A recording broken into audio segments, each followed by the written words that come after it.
On February 24th, 2024, we will mark the second anniversary of the Russian-Ukrainian war, and it will have been 140 days since the brutal Zionist war against our people in Gaza. Continuous military wars are ongoing, with the price being paid by the people, resulting in hundreds of deaths and martyrs.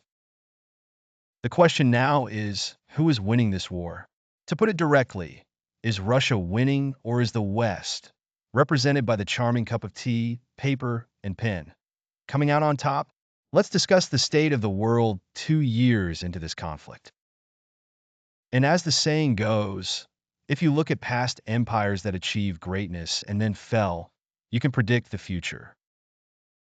This was said by the Roman historian and philosopher Marcus Aurelius over 2,000 years ago, and it perfectly sets the stage for discussing the Iron and Fire Empire, Russia.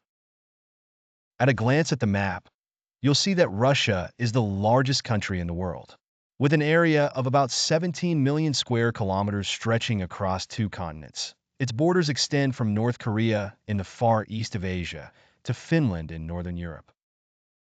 With this vast area comes immense natural resources, including the world's largest reserves of diamonds and 1/6 of the world's iron reserves.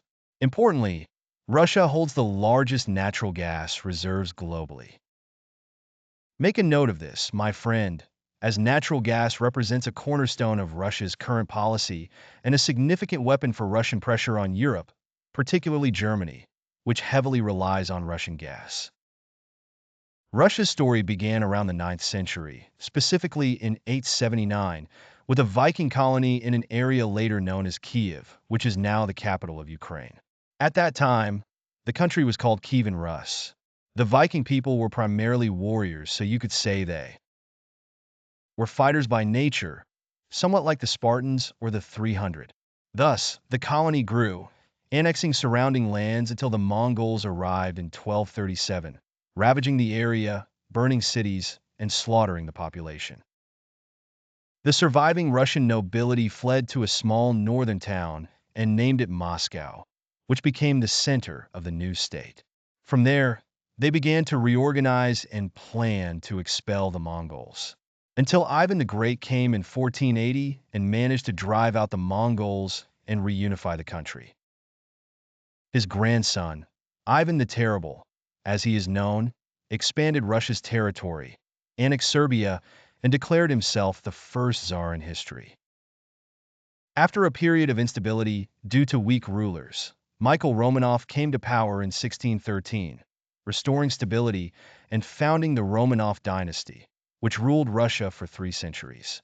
During this time, the country expanded significantly, particularly under Catherine the Great, who presided over the Russian Golden Age.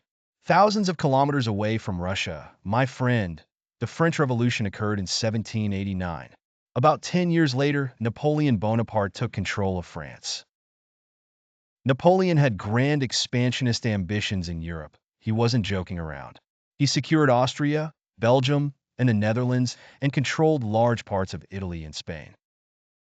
The only major power left standing in Europe was the British Empire.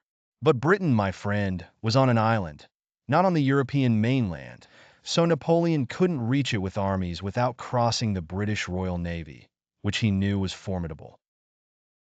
So what did he do? Napoleon decided that to bring down Britain, he needed to strike its interests.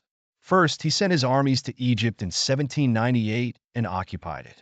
This was because occupying Egypt would disrupt Britain's access to its largest colony, India.